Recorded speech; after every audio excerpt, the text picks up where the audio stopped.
2022 NFL season was just released like 3 seconds ago.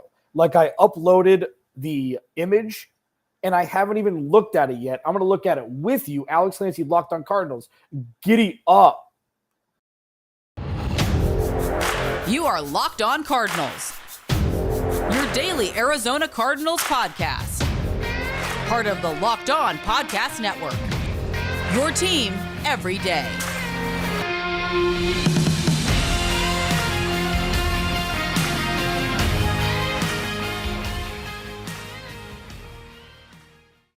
Welcome in, Locked On Cardinals. It's here. It is absolutely 100% unadulteratedly here.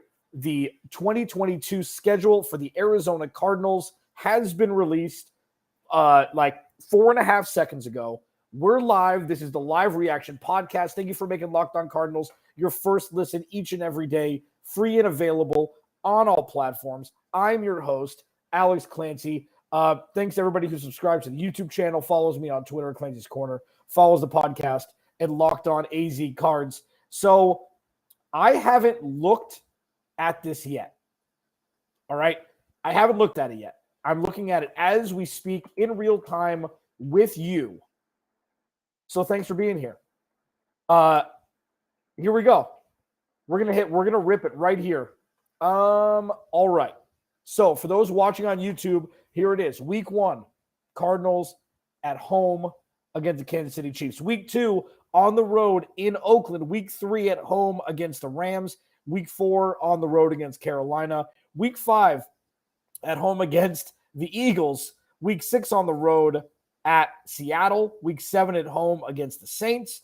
Week 8 on the road at Minnesota. Week 9 at home against Seattle. Week 10 on the road in LA. Week 11 at home against the 49ers. Week 12 at home against the Los Angeles Chargers. 13 is the bye week. Week 14 at home against the New England Patriots. Week 15 in Denver at the Broncos. Week 16 at home on Christmas night against the Tampa Bay Buccaneers. And they finish with 2 games on the road to finish the season at Atlanta and at San Francisco. Woof. Woof. My initial reaction is the Arizona Cardinals schedule is absolutely brutal. And I mean, especially with DeAndre Hopkins out, I mean, there are no favors here. There were no favors made given to the Arizona Cardinals by the scheduling committee. Hi, I'm Alex Clancy. That's what I look like. I'm looking at this schedule as it just came out. Thanks for hanging out with me on YouTube or wherever you find your Locked On Cardinals podcast. Again, the Arizona Cardinals, for the first 6 weeks, without DeAndre Hopkins, Chiefs at home, Raiders on the road, Rams at home, Carolina on the road, the Eagles at home, and Seattle on the road. I guess, so I'm going to break this down. So I had the Cardinals before the schedule release. I did this on Monday's podcast. I had the Cardinals at 11-6, and this was all predicated upon where the calendar and schedule would fall, whether it be in the Cardinals' favor or not. And if you look at 3 home, 3 on the road in the first 6 weeks, Chiefs, Raiders, Rams, Carolina, Eagles, Seattle, I mean, the Cardinals could start 0-3 and end up 3-3 through 6 weeks without DeAndre Hopkins. Chiefs at home is brutal. The Raiders on the road, what I was hoping for was the Cardinals not to play 2 or 3 AFC West teams without DeAndre Hopkins. Well, guess what? That's happening. You're getting Chandler Jones on the road in the rematch of the obviously all-pro pass rusher for the Cardinals, who's now with the Las Vegas Raiders. Good Lord, man. And then, so there is a soft spot to this schedule. There's a soft spot, but if you blink, you'll miss it. Week 7 through week 9. The Cardinals have 2 games at home, 2 on the road. They play Seattle twice, and they play the Saints and the Vikings sandwiched in between. So if there is a soft spot on the schedule, it'll be week 6 to week 9. But man, then they go in LA to play the Rams in week 10. Then San Francisco at home. Then the Chargers at home. Oh, I'm sorry. San Francisco is the game in Mexico City. I apologize. So they go week 10 on the road in Los Angeles, week 11 in Mexico City, which is technically a home game. And then they play on a short week, and they have the Chargers come in town in week 12 before their bye week. So, I mean, the Cardinals have 4 primetime games. They have a Thursday night football game against the Saints at home. They have the Monday night football game, technically at home, but in Mexico City against San Francisco. They have the Patriots on Monday Night Football, I believe, at home, and then they have the Bucs at home on Christmas night. So that's technically not a primetime game, I don't think, but it's a primetime game. So the Cardinals have a very, very difficult schedule for the 2022 season. And so now that I've thrown all of that up on you, I'm going to run down rapid fire the win-loss. So I had the Cardinals at 11-6 before the schedule release. Now, let's see if that's changed. Week 1, I had the Cardinals losing to Kansas City. That's staying the same. Week 2, I had the Raiders on the road. I had the Cardinals losing to the Raiders. That stays the same. The Rams, I have the Rams at home. I have the Cardinals losing to that. I don't see a win in the first 3 weeks.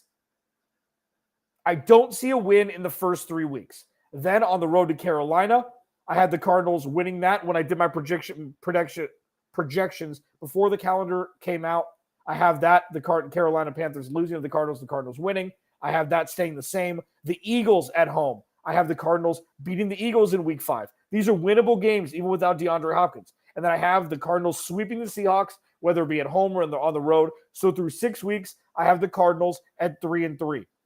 Week 7, the Saints at home, Thursday Night Football, short week, first week back for DeAndre Hopkins. I had that before the schedule release as a win. I'm gonna keep that as a win.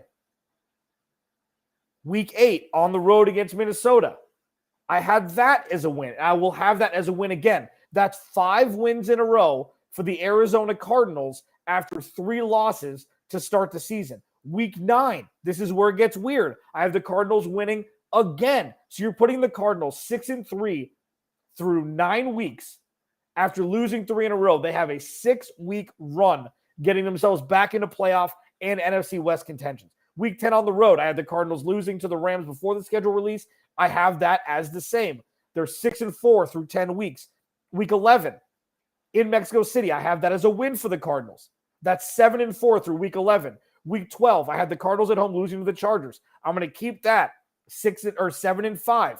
Going into their bye week, 7-5. After losing 3 in a row to the Chiefs, Raiders, and Rams to start the season, I have the Cardinals going 7-5 going into their bye week. Week 14, New England Patriots at home, Monday Night Football. We remember the last time that happened, that was the Jimmy Garoppolo game that derailed the entire 2016 season. I have the Cardinals getting a W there, 8-5 through week 14. Week 15, I had the Cardinals going to Denver and getting a win. I do again. Week 15 in Denver, it's going to be chilly. I have the Cardinals getting a W there. That's 9-5 for the Cardinals after starting 0-3. Week 16, Christmas night, I had the Cardinals losing to Tampa Bay. I'm going to have them losing again. That's 9-6.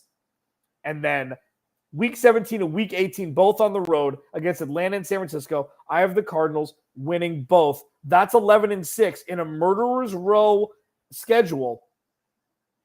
It starts so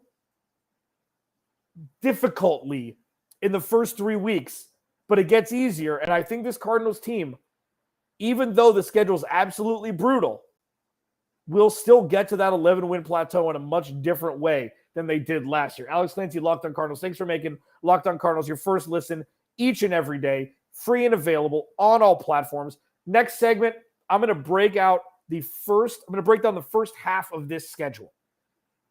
Okay? I'm going to mention the first half of this schedule and discuss it because it's going to be more difficult than the second half, even though the second half is no cakewalk either. That's next. First, betonline.net.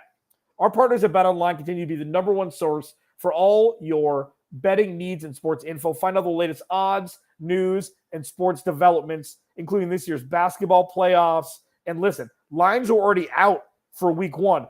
Throw the rundown out. The line, as I'm opening up the email that I just got, the Arizona Cardinals are 3-point underdogs at home in week one with the over-under of 53 total points. You know where you can get the cheese on it? BetOnline.net. Go head to the website today or use your mobile device to learn more about the trends in action. BetOnline, where the game starts. Woo! Week 1 through week 3 is going to be a doozy, baby. Alex Clancy, Locked On Cardinals. Thanks for hanging out. This is a real-time reactionary podcast. This is going to act as the Friday's podcast. If you miss it here, you can re-listen to it or listen to it for the first time wherever you get your podcast, free and available on all platforms. That's how we roll on the Locked On Podcast Network. So I had the Cardinals going 11-6 before the schedule was released. I'm going to keep that 11-6 prediction. I'm going to keep it. And the reason why is the only thing better. Well, I mean, it's like if what I wanted was no AFC West teams in the first 4 weeks. That didn't happen. That wasn't the elixir of the NFL schedule template for 2022. But I guess a bright side of this with having DeAndre Hopkins out for the first 6 weeks, it's the toughest stretch of the season for the Cardinals. Bing, bang, boom. Chiefs at home, Raiders on the road, Rams at home. It sucks that you have to give up 2 home games in the first 3 weeks with those two teams, and you're giving up one in week 11 when they go to Mexico City and count that as a home game against the 49ers. But breaking down the first 9 weeks, it starts difficult. Chiefs, Raiders, Rams. And then you have Carolina on the road, winnable. Eagles at home, winnable. Seattle on the road, winnable. Saints at home, winnable. Miami on the road, winnable. And then Seahawks on the road, winnable. I have the Cardinals winning all 6 of those games after the first 3 weeks. That's wild. Like, I've been in a glass cage of emotion, not really understanding how to compute exactly what happened. Like, after seeing those first 3 weeks, it's the Cardinals can win 6 games in a row. The Cardinals can 100% win 6 games in a row after those first 3 weeks. Let me pull this up here. What are we doing here? All right, let me pull this up. For those that are watching, this is the calendar. This is the schedule.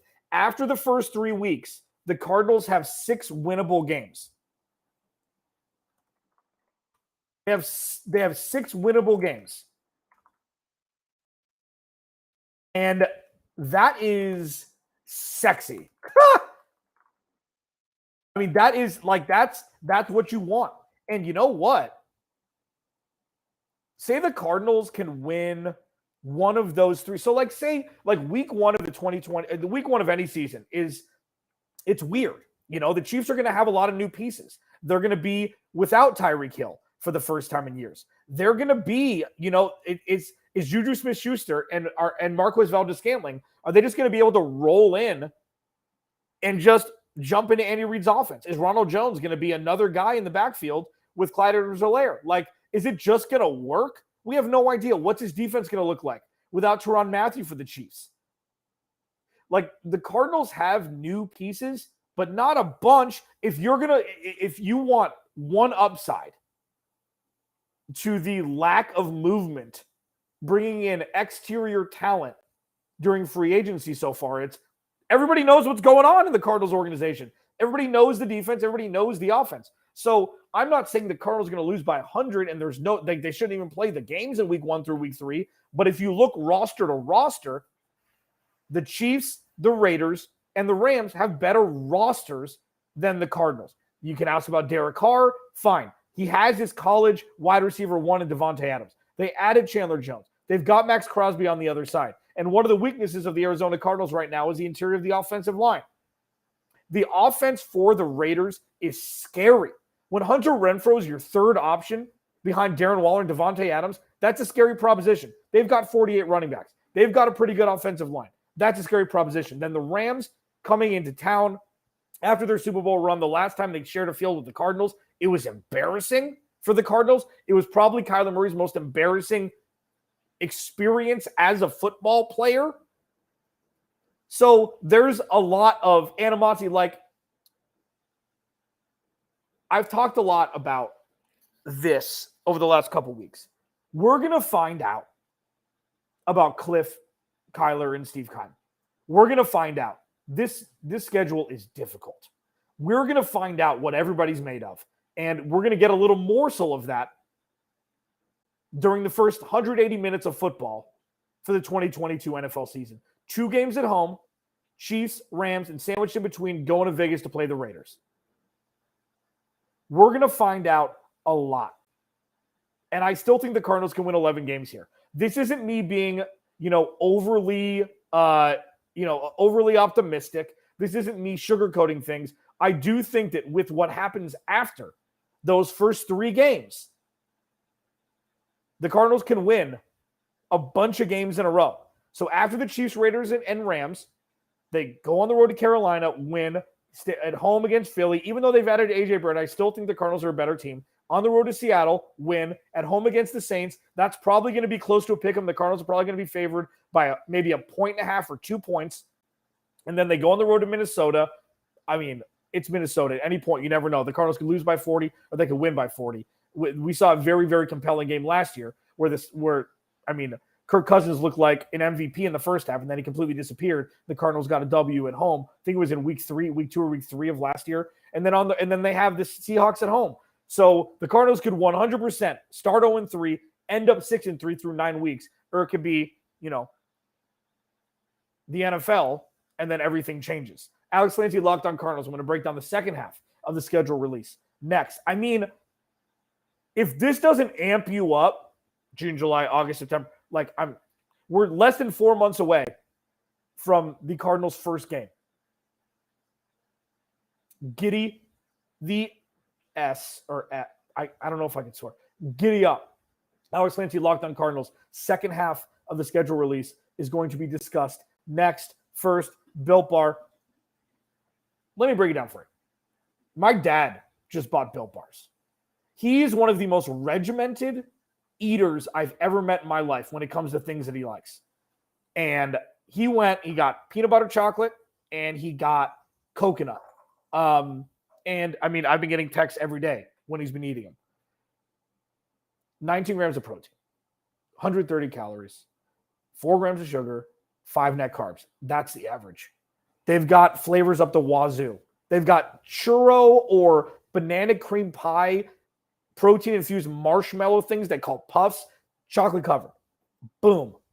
Go to Built.com. Use promo code LOCK15 and get 15% off your first order. Use promo code LOCK15 for 15% off at Built.com.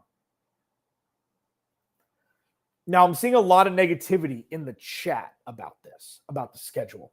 We knew who the opponents were going to be. We just didn't know where they were going to be. There's one thing that the Cardinals avoided. I'm Alex Clancy, by the way. Hi, Locked On Cardinals. Follow the podcast at Locked On AZ Cards. I have the Cardinals going 11-6 still. It's a weird schedule. It's a tough schedule, but I think the way it's mapped out, the Cardinals can still win 11 games. There's only one cold weather game, and that's in Denver in week 15 in the afternoon time slot. And they've played Russell Wilson before, a bevy of times. The Cardinals organization has gone into Seattle and beaten Russell Wilson multiple times when the Seahawks were at the top of their game. It's just this weird anomaly about the NFL. Sure, they don't have Chandler Jones anymore, but I think they can go in there and win. So the second half of the season, after I'm predicting the Cardinals to go 6-3 through 9 weeks, lose the first 3, win the next 6, they go on the road to LA, and then they're at home. Well, at home, they travel to Mexico City to play San Francisco for a home game, then come home for a short week against the Chargers, who have the biggest Super Bowl aspirations of a team that didn't make the playoffs last year. They're scary. They are scary. Khalil Mack, J.C. Jackson. They added Zion Johnson, the apple of my eye before the draft. So I see the Cardinals going 1-2 to kick off the second part of the season, then go into their bye week, and then they win at home on Monday Night Football against New England, and then they go on the road on a short week and beat Denver in Denver, and then they come home Christmas night, Buccaneers, they lose, and then they go on the road in Week 17 to Atlanta and Week 18 to round out the season, probably for a lot of playoff situation stuff in Week 18 to San Francisco. I have the Cardinals going 11-6. I have them going 11-6. And I stick by that. Like, the scary part about this schedule is weeks 1 through 3, as I mentioned, and then weeks 10, 11, 12. Sure, they play very difficult teams throughout this season. Like playing New England at home, then Denver on the road, then Tampa Bay at home, and then going on playing 2 road games to end the year. It's not ideal. They have the second toughest strength of schedule, and that was based upon last year. The Chargers have gotten better. The Broncos have gotten better. The Raiders have gotten better. And those are the 3 of the 4 teams that they play in the AFC West, and that's not taking into account the records, their projected records for this year. This is going to be a very difficult season for the Arizona Cardinals. But I do think, because I've been told that I need to think that Cliff Kingsbury and Steve Keim know what the hell they're doing, we're going to find out.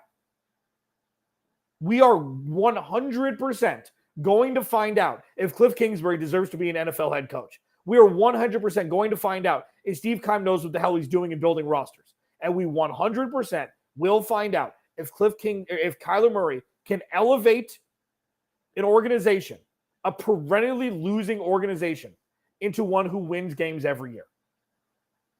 We're going to find out all of it. For better or worse, the Band-Aids being ripped off. I don't care that Steve Keim and Cliff Kingsbury have gotten contract extensions that don't even come into effect until the end of this season. This is lunacy, the world in which we are living. But this is the world in which we are living. The Arizona Cardinals have the second toughest strength of schedule. I'm going to continue to break this down little by little by little throughout. I mean, we've got time, baby. This is my knee jerk. This just got released 26 minutes ago, and I've been talking about it for 25 minutes. I will have a more clean-cut approach on Monday, but I'm not going to be sharing the stage on Monday. Mina Kimes from ESPN is going to be joining me on Monday. We're going to talk about the state of the Arizona Cardinals. Tuesday, Mike Golick Jr., formerly of ESPN, now with DraftKings. He's doing a podcast sponsored by DraftKings. He's going to join me on Tuesday. We are not slowing this Locked On Arizona Cardinals train down anytime soon. I'm Alex Clancy. Follow me on Twitter at Clancy's Corner. Thank you for watching this live, me throwing up session of all of the emotions that I have. Follow me on Twitter. Follow the podcast at Locked On AZ Cards, please. Thank you for making Locked On Cardinals your first listen each and every day.